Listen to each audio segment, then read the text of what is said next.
Electric charges and fields. Dielectric क्या होता है? Dielectric it is defined as the insulating material. Dielectric एक type का इंसुलेटिंग मटेरियल होता है जो कि इलेक्ट्रिक करंट को ट्रांसफ़र करता है बिना छुअन छुलाई के। मतलब अगर हम कंघे को किसी कागज़ के पास ले जाते हैं, घिस के रब करके किसी कागज़ के पास ले जाते हैं बिना छुलाए, वो जो है कागज़ को अट्रैक्ट कर लेगा। इसका मतलब कंघा जो है हमारा डाइलेक्ट्रिक का काम करेगा। अब प्रॉपर्टीज़ ऑफ इलेक्ट्रिक चार्ज क्या क्या होती हैं? पहली होती है चार्ज इज़ क्वांटाइज्ड। इसमें एक इम्पॉर्टेंट फॉर्मूला है Q is equal to plus minus N E. मतलब कि चार्ज इज़ क्वांटाइज्ड बोले तो कि चार्ज जो है हमेशा नेचर में मतलब कि इंटीग्रल फॉर्म में पाया जाता है। कभी भी आपको आधा चार्ज नहीं मिलेगा या फिर पॉइंट चार्ज में, मतलब पॉइंट डिजिट में नहीं मिलता है ना। इसका मतलब कि चार्ज जो है या तो +1 e +2 e, मतलब कि इलेक्ट्रॉनिक चार्ज के इंटीग्रल मल्टीपल में हमेशा नेचर में पाया जाएगा। अब सेकंड प्रॉपर्टी है एडिटिव इन नेचर। मतलब कि चार्जेस को आप सिंपली प्लस कर सकते हो। मान लो एक सिस्टम है, उसमें चार चार्जेस हैं Q1 Q2 Q3 Q4।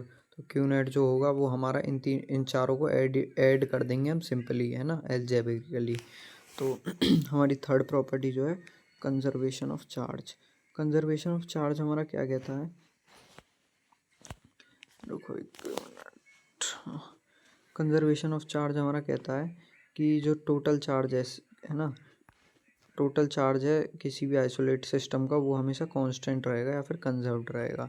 मान लीजिए किसी सिस्टम में दो चार्जेस हैं Q1 + Q2, है ना, और उस सिस्टम को अगर मैं किसी से रब करता हूँ तो अब जो उस सिस्टम में चार्ज रहेगा वो मान लो Q1 रहेगा, Q2 मान लो दूसरी बॉडी पर चला गया। अब जो पूरे एक सिस्टम की बात कर रहे हैं उसमें अभी भी Q1 और Q2 चार्ज रहेगा। क्यों? क्योंकि वो जो दोनों ऑब्जेक्ट हैं वो भी एक सिस्टम में ही रहेंगे। ठीक है, तो अब हम नेक्स्ट मूव करने वाले हैं कूलम्स लॉ की तरफ। कूलम्स लॉ हमारा क्या कहता है कि F is directly proportional to Q1 and Q2 and F is inversely proportional to distance between the charges का स्क्वायर है। तो हमारा फॉर्मूला बन जाता है F इक्वल टू K/Q1Q2/R², जिसमें कि K हमारा इलेक्ट्रोस्टैटिक फोर्स कांस्टेंट है, इसकी वैल्यू होती है 9 × 10⁹ और K को हम 1/4πε0 भी लिखते हैं। ठीक है ना। तो हमारा ओवरऑल जो फोर्स का फॉर्मूला बनेगा वो बनेगा F is equal to 1/4ε0 K, मतलब 1/4πε0 Q1Q2/R²। अब हम कूलम्स लॉ पढ़ेंगे वेक्टर फॉर्म में।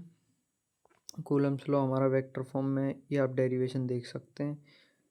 और इसमें क्या होता है, हाँ डेरिवेशन आप देख लीजिएगा। ठीक है, इलेक्ट्रिक फील्ड की तरफ मूव करते हैं। इलेक्ट्रिक फील्ड हमारा E is equal to F/Q होता है और वही हमारा फोर्स का फॉर्मूला होता है K/Q1Q2/R²। तो इन दोनों फॉर्मूलों को जब हम मिला देंगे तो हमारा इलेक्ट्रिक फील्ड KQ/R² निकल जाएगा। ठीक है ना। तो इलेक्ट्रिक फील्ड लाइंस हमारी ऐसी दिखती हैं। पॉजिटिव से इलेक्ट्रिक फील्ड लाइन बाहर को निकलती हैं और नेगेटिव के जो है अंदर को घुसती हैं। और ये इलेक्ट्रिक फील्ड लाइन एक इमेजिनरी लाइंस होती हैं, है ना, जो कि एक रीजन में होती हैं, हाँ, रीजन ऑफ टाइम। ठीक है। Properties of electric field line. Electric field line कभी भी क्लोज लूप नहीं बनाती हैं, मतलब कि एक कंटिन्यूस कर्व बनाती हैं, हमेशा क्लोज लूप नहीं बनाएंगी। और ये पॉजिटिव से निकलती हैं, नेगेटिव में घुसती हैं। और ये जो लाइंस होती हैं इलेक्ट्रिक फील्ड लाइन, ये हमेशा मेटल के सरफेस के जो है परपेंडिकुलर होती हैं।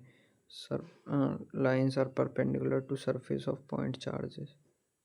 हाँ, या फिर यूँ कह सकते हैं कि मेटल के सरफेस के परपेंडिकुलर रहती हैं। और टू इलेक्ट्रिक फील्ड लाइन कभी भी एक दूसरे को इंटरसेक्ट नहीं कर सकती।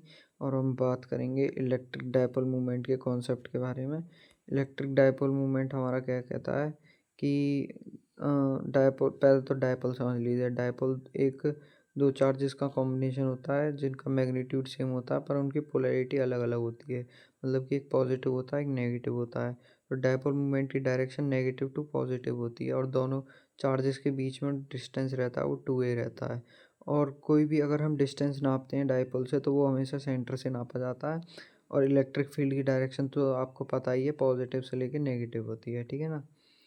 तो इसका डायपोल मूवमेंट का जो फॉर्मूला बनेगा वो बनेगा पी से डिनोट करते हैं डायपोल मूवमेंट को। तो P is equal to charge into distance between charges. तो Q into 2a, P equal to Q into 2a। ठीक है।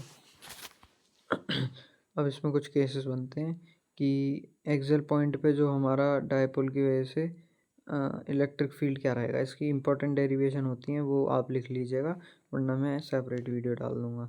कि डायपोल की वजह से एट एक्सियल पॉइंट पे जो इलेक्ट्रिक फील्ड रहती है वो रहती है 2 pk/r³।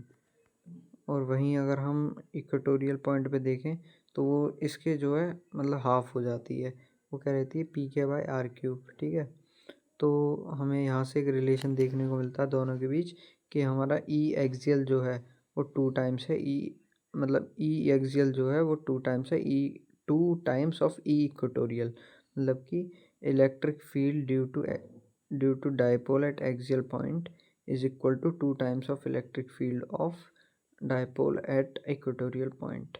ठीक है, तो अब हम बात करेंगे torque on electric dipole due to in uniform electric field. इसमें हम एक डायपोल को रख देते हैं एक इलेक्ट्रिक फील्ड में थीटा एंगल पे बना के इलेक्ट्रिक फील्ड के साथ, और डायपोल की आपको लेंथ जो है 2L है, और दोनों चार्जेस के बीच की डिस्टेंस जो है 2L है, और दोनों की जो सेम चार्ज है वो है Q, है ना। तो टॉर्क निकालने का हमें फॉर्मूला पता है, फोर्स इनटू परपेंडिकुलर डिस्टेंस होता है, तो फोर्स हमारा Q ही हो जाएगा। क्यों? प्लस चार्ज जो है, इलेक्ट्रिक फील्ड हमेशा पॉजिटिव टू नेगेटिव जाती है, तो प्लस चार्ज जो है हमारा प्लस Q ऊपर वाला जो चार्ज है वो हमारा इधर की साइड अट्रैक्ट करेगा राइट साइड। क्यों राइट? क्योंकि राइट साइड में नेगेटिव चार्ज होगा, और ये नेगेटिव चार्ज हमें पता कैसे चला कि हमारा जो इलेक्ट्रिक फील्ड है वो जो है पॉजिटिव टू नेगेटिव जाता है। ठीक है ना, तो फिर अब हमने फोर्स तो निकाल लिया, F=Q ही आ जाएगा हमारा, है ना। एक एक कोई भी फोर्स उठा लेंगे। अब इन दोनों के बीच की परपेंडिकुलर डिस्टेंस कैसे निकालेंगे? परपेंडिकुलर डिस्टेंस हमारी ए बी हो जाएगी, तो परपेंडिकुलर डिस्टेंस हम निकालेंगे यहाँ से cos theta is equal to, cos theta नहीं sin थीटा लेंगे क्योंकि हमें परपेंडिकुलर की ज़रूरत है, और sin theta is equal to perpendicular upon hypotenuse. तो हमारा जो मतलब परपेंडिकुलर हो जाएगा वो हो जाएगा 2L sin theta, 2L sin theta. तो टाउ की वैल्यू हम आराम से निकाल सकते हैं, Q into 2L sin theta, तो Q इंटू 2L हमारा हो जाएगा P, तो हमारी टाउ की वैल्यू आ जाएगी PE sin थीटा। ठीक है, और sin थीटा जो है क्रॉस में कन्वर्ट हो जाता है, तो टाउ की वैल्यू आ जाएगी P क्रॉस E, है ना। अब ये दो केस बनते हैं डायपोल के भी, 3 केस बनते हैं वैसे, तो मैं तीसरा बता देता हूँ कि अगर आपका जो डायपोल है वो इलेक्ट्रिक फील्ड के साथ 90 डिग्री एंगल बना के खड़ा होगा, तो sin 90 की वैल्यू हमारी 1 हो जाएगी, और टाउ हमारा PE लगेगा जो कि मैक्सिमम होगा। और वही हमारा सेकंड केस आता है कि अगर जो डायपोल है वो इलेक्ट्रिक फील्ड के साथ 0 डिग्री एंगल बनाए, तो हमारा डायपोल जो है इस सिचुएशन में जो है स्टेबल कंडीशन में रहेगा, और हमारा जो मतलब कि स्टेबल कंडीशन में रहेगा। और अगर थर्ड केस आता है हमारा, अगर हम थीटा मतलब कि डायपोल को बिल्कुल 180 डिग्री घुमा के रख दें इलेक्ट्रिक फील्ड के साथ, तो हमारा जो डायपोल है वो अनस्टेबल कंडीशन में रहेगा, वो फिर से अपनी जगह पे वापस आने की कोशिश करेगा, मतलब कि वो फिर से थीटा इज इक्वल टू 0 बनाने की कोशिश करेगा। ठीक है ना, स्टेबल रहने के लिए। तो अब हमारा कॉन्सेप्ट आता है इलेक्ट्रिक फ्लक्स का। इलेक्ट्रिक फ्लक्स मान लीजिए क्लोज सरफेस एरिया है, क्लोज सरफेस एरिया में से कितनी इलेक्ट्रिक फील्ड लाइन पास हो गई? Number of electric field line pass through a close surface area is known as electric flux. ठीक है ना, तो इसका फॉर्मूला हो जाता है phi is equal to E A cos theta, मतलब कि ई डॉट ए। ठीक है ना, तो अगर एक क्लोज्ड एरिया से अगर हम बात करें कि क्लोज्ड एरिया से, और वो क्लोज्ड एरिया मान लो इरेगुलर शेप का है, ठीक है, मतलब इरेगुलर शेप का एरिया है, तो उसमें से इलेक्ट्रिक फ्लक्स हमारी कितनी पास हो रही है? तो वो होता है is equal to phi is equal to close integral of E dot D S. ठीक है ना। तो गॉस लॉ हमारा क्या कहता है? अब देखिए, गॉस लॉ कहता है कि हमारा जो फाई है, फाई किसी भी क्लोज्ड एरिया से जितना भी इलेक्ट्रिक फ्लक्स है हमारा निकल के आता है वो हमेशा Q inside by epsilon naught के बराबर होता है, मतलब कि उस सरफेस पे चार्ज कितना प्रेजेंट है अपॉन एप्सिलॉन नॉट। और तो हम फाई को हमने पढ़ा था कि इरेगुलर सरफेस के लिए ई डॉट डी एस भी लिख सकते हैं, closed integral of E dot D s, ये भी हमारा बराबर हो जाएगा q inside by epsilon naught के। ठीक है ना। अब हम बात करते हैं electric field due to a infinity long uniform charge wire. तो एक लंबा वायर लेंगे हम इन्फिनिटी लॉन्ग, उसका उसके ऊपर जो है यूनिफॉर्मली चार्ज डिस्ट्रीब्यूटेड है, उसके द्वारा हमें इलेक्ट्रिक फील्ड निकालनी है। तो इलेक्ट्रिक फील्ड का फॉर्मूला हो जाएगा lambda upon 2 pi r epsilon naught. अब देखिए निकालेंगे कैसे। वायर के ऊपर हम एक गॉसियन सरफेस जो है एज्यूम कर लेंगे, गॉसियन सरफेस स्फेरिकल शेप की। तो उस गॉसियन सरफेस के हम जो है अपर साइड और लोअर साइड जो है हम एक स्मॉल एरिया ले लेंगे, डी एस एरिया।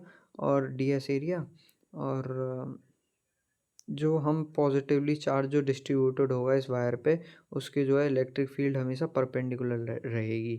तो हमारा जो है दो दो साइड तो जो है हमारी 90-90 बन के मतलब ज़ीरो आ जाएंगे। हमारा जो ऊपर वाला रहेगा कर्व वाला, वो वाला हम कंसीडर करके तो इलेक्ट्रिक फील्ड हमारी लेमडा को हम लीनियर चार्ज डेंसिटी भी कहते हैं, lambda upon 2 pi r epsilon naught निकल जाएगा।